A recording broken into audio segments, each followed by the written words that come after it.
World War II was a period marked by necessity-driven innovation. Militaries around the globe made remarkable technological advancements in record time. This urgency led to the creation of incredible pieces of gear and equipment. Some of these innovations would remain in use for decades. However, that's not our focus today. In this video, I want to share 5 pieces of gear. These were not held in high regard by US soldiers during the war. Now, as you may know, this World War II equipment doesn't come cheap. Not all soldiers during World War II shared negative opinions about this gear. Millions of US soldiers served in different jobs and locations. One reason for this video is an article I found in Yank magazine. It features soldiers' opinions on the gear they were issued. These opinions are not in any particular order. This is an ethical ranking or tier list of gear. Without further ado, let's dive into 5 of the most hated items. Gonna take some of this stuff off. It's getting hot in here. This one surprised me when I first heard about it. I've spent many nights sleeping outside with World War II gear. Wool blankets may not be as warm and comfortable as they seem. When I mention sleeping bags, I'm specifically referring to the wool sleeping bag, known for its very creative name. There were other types of sleeping bags, insulated with down, used primarily by mountain troops or those in Arctic climates. However, we are focusing on wool sleeping bags specifically, introduced in 1944. Essentially, they were thicker wool blankets sewn into a mummy sleeping bag shape to better trap heat. This design sounds quite comfortable, and I would venture to guess it was. Some have claimed it felt as warm as 2 standard wool blankets while taking up much less space. Despite this, many soldiers on the front lines disliked them. Let me share an excerpt from a Yank magazine article where soldiers review their gear. One soldier wrote, "Sleeping bag, not worth a damn except for rear area troops." They disliked the sleeping bag because they felt they couldn't escape it quickly enough. Others mentioned that if you moved in your sleep, the zipper would shift to your back. They would have preferred blankets instead. This perspective makes sense considering their circumstances. I might not have considered this issue, as I'm not facing enemies at night. If you've ever used a mummy sleeping bag, you know they can be a hassle to escape. I've had my own close calls while camping, especially when I needed to pee at night. It can feel like an emergency if you can't get out quickly. In a war zone, not being able to grab your rifle during an attack could be fatal. Next, let's discuss item number 2, gas masks. Soldiers didn't necessarily hate the gas mask itself, but they disliked carrying it. More specifically, they resented having to carry it instead of other essential items. Most frontline soldiers in World War II were always on the move, carrying their possessions. Imagine being a US soldier fighting in Normandy, carrying everything you need. You would need to keep all your essentials on you for days at a time. Now, imagine your field jacket has few pockets, and your haversack can only fit a couple of items. You're given another bag. This one is waterproof. It can hold almost as much as your haversack, designed to be worn comfortably with your haversack on. The only problem is, it's used for your gas mask. Now you face a decision. Carry your gas mask, which you probably won't need. The enemy hasn't used gas yet. The initial invasion is over. If they were going to use gas, they would have done it by now. At least, that's what you're thinking. Where you could ditch the gas mask and use the waterproof bag. Use the bag to store extra food, ammunition, cigarettes, stuff you'll definitely need to survive. For many soldiers, that was an easy decision. Carrying the mask was just a nuisance. Since the enemy never used gas against the US during the war, the gamble paid off. I've heard of this being done with the M7 gas mask bag, which is waterproof. The M6 bag isn't waterproof, but is still a convenient size for carrying your things. Ditching your gas mask was common after major operations like D-Day. Troops were issued gas mask bags out of an abundance of caution, but after a couple of days, most soldiers felt confident gas wouldn't be used. Actually carrying your gas mask became more enforced towards the end of World War II. The Allies were concerned that even though Germany hadn't used gas yet, they might, They might try using it as a final act of desperation, knowing they were likely losing. Whether you could ditch your gas mask depended on your specific unit and their enforcement. I've heard some argue that soldiers would never ditch their gas mask because it was serialized. They would have had to return it. I'm sure it was enforced in some units. However, that was not the experience of 83rd Infantry veteran Clifford Snyder. In an interview with the West Point Center for Oral History, he shared this. "I was responsible for making sure everybody maintained all the equipment they were supposed to have. You know, I got a little notebook. I still have it." Gas masks were the biggest problem because the compartment for the mask could hold 3 key rations. That was a little more important than a gas mask, so we'd throw them away. At the end of the war, when I was discharged at Fort Dix, they wanted to charge me for 3 gas masks. They wanted to charge me $14 a piece for 3 gas masks, and I blew my top. So I didn't set. Soldiers had to pay for their equipment. Yes, they kept track of it, but how much does that matter to a 19-year-old soldier risking his life? Item number 3 is the wool shirt. This garment was practical overall, but some soldiers disliked it for one main reason. The wool used in certain versions was quite coarse, irritating some soldiers' necks. This irritation wasn't a top concern for frontline soldiers during World War II. However, some soldiers did find creative ways to prevent the shirt from rubbing on their necks. Troops wearing these wool shirts could often be seen with neckerchiefs made from nylon parachute fabric or other materials. On D-Day, many camouflaged nylon parachutes were used by paratroopers during the invasion, and they didn't need them after landing. Paratroopers often took their parachutes and cut strips to use for scarves or other purposes. Non-parachute infantry would also find parachutes and repurpose them for their needs. These parachutes were everywhere. Some German soldiers even cut up parachutes to make camouflage helmet covers. If I were a US soldier with an irritated neck, I would definitely cut up a parachute to be more comfortable. These wool shirts were issued throughout the war, undergoing significant changes over time. Most importantly, the weave of the wool varied widely among different models made during the conflict. I own about a dozen original WWII wool shirts, and no two are exactly the same texture. The early war shirts had a fine weave, which was comfortable and luxurious. In contrast, the later shirts were made from thicker, coarser material.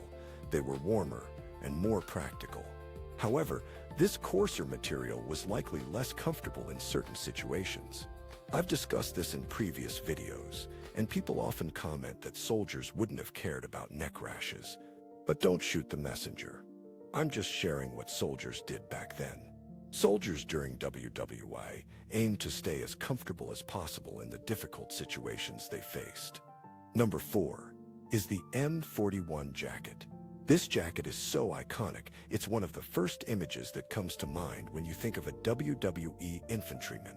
It certainly looks slick, and some soldiers appreciated its design, but it also had several drawbacks. During World War II, the M41 jacket was introduced to replace older designs.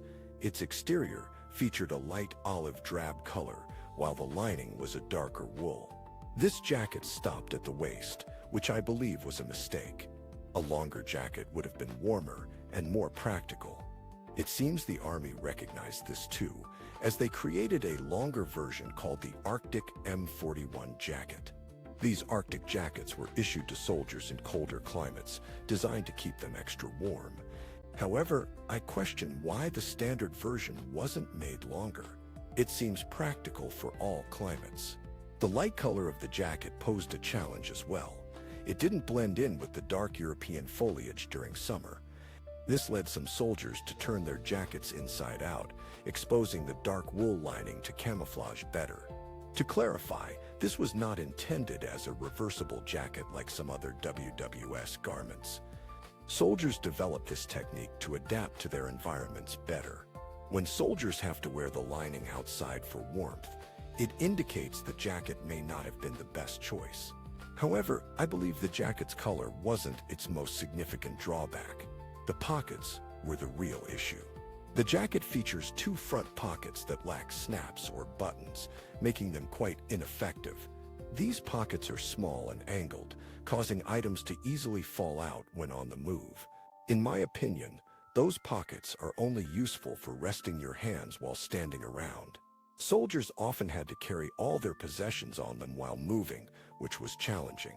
This became difficult when the pockets were practically useless for storage. Soldiers had to find creative solutions, like stuffing the pockets full and cinching their belts. Others stuffed their belongings into the top of the jacket and cinched the belt around the bottom. This method is often referred to as the GI gut because it gives the appearance of a big gut. All of these challenges were either solved or significantly improved by later designs. Ultimately, the M41 jacket served a purpose during its time, but it had its flaws. Its design led to various adaptations and creative solutions among the soldiers. Despite its shortcomings, the M41 jacket remains a notable piece of military history. The M43 jacket, which I'm wearing now, was developed in 1943. This jacket was darker in color and made from a thicker material. It featured 4 large pockets to store belongings, and it was longer.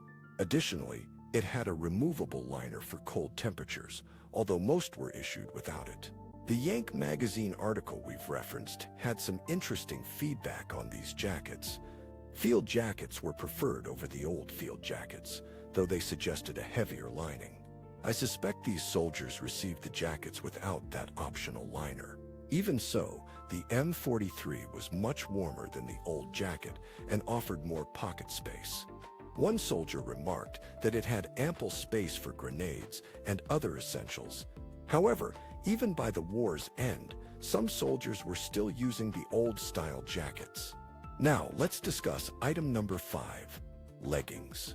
Leggings, spats, or gaiters were iconic but not well liked by soldiers. The M1938 leggings were designed to be worn over boots to keep debris out. At that time, the Army issued low boots called service shoes that ended at the ankle. Troops wore through boots quickly, and leather was in high demand during the war. It would have been costly to issue everyone full-length leather boots. Leggings were a smart alternative, offering protection while saving resources. By World War II, canvas leggings were not a new idea. They were used in WWII. They replaced puttees, which were wool leg wraps that served a similar function.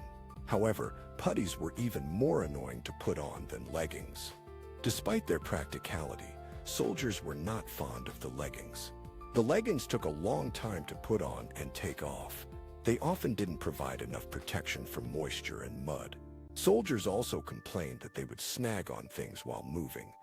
The Army recognized these drawbacks, leading to the M43 combat boot in 1943. These boots are often called double-buckle boots because of their unique closures. This design was a compromise between expensive full-length boots and leggings. Soldiers had been expressing their concerns about the new boots introduced during the war. These boots were essentially the same as the previous service shoes, but with built-in cuffs. The cuffs acted like small leather leggings, providing additional coverage and protection. The buckle closures allowed soldiers to put the boots on and take them off much faster. Unlike the previous leggings, these boots didn't have exposed laces or hooks that could snag. However, the issue was that many soldiers never received these boots before the war ended. With so many troops to outfit, it took considerable time for changes to reach the front lines. These double-buckle boots started showing up in Europe during the summer of 1944. From that point onward, they gradually replaced the previous service shoes. Here's what soldiers had to say about those double-buckle combat boots in a Yank magazine article. Only 40 pairs were available for issue in this entire infantry company. The men preferred these boots over leggings, which often snagged on fences. There was much talk and laughter about Blue Star commandos and rear area troops. They were seen wearing all the combat and paratrooper boots and combat jackets. Essentially, these soldiers welcomed the new boots as a replacement for leggings. However, they were frustrated with the difficulty in obtaining them, especially since those not on the front lines seemed to get them easily. They referred to these individuals as Blue Star Commandos, highlighting their annoyance. This sentiment was echoed time and again when speaking with veterans. It often seemed like those in combat got the least amount of new gear. Many felt that others received new items before they did, causing frustration. I'm sure many soldiers today still have a love-hate relationship with their gear. Outfitting countless troops in various circumstances is incredibly challenging. It often requires many iterations and numerous complaints to arrive at an effective design. I hope you found it interesting to hear about items U.S. soldiers disliked in World War II, and also about the improved items that eventually replaced them. Which of these items surprised you the most? Is there anything you expected to see on the list, but didn't? I'm already working on a part 2 to this video, so let me know your thoughts. Thanks so much for watching, everyone.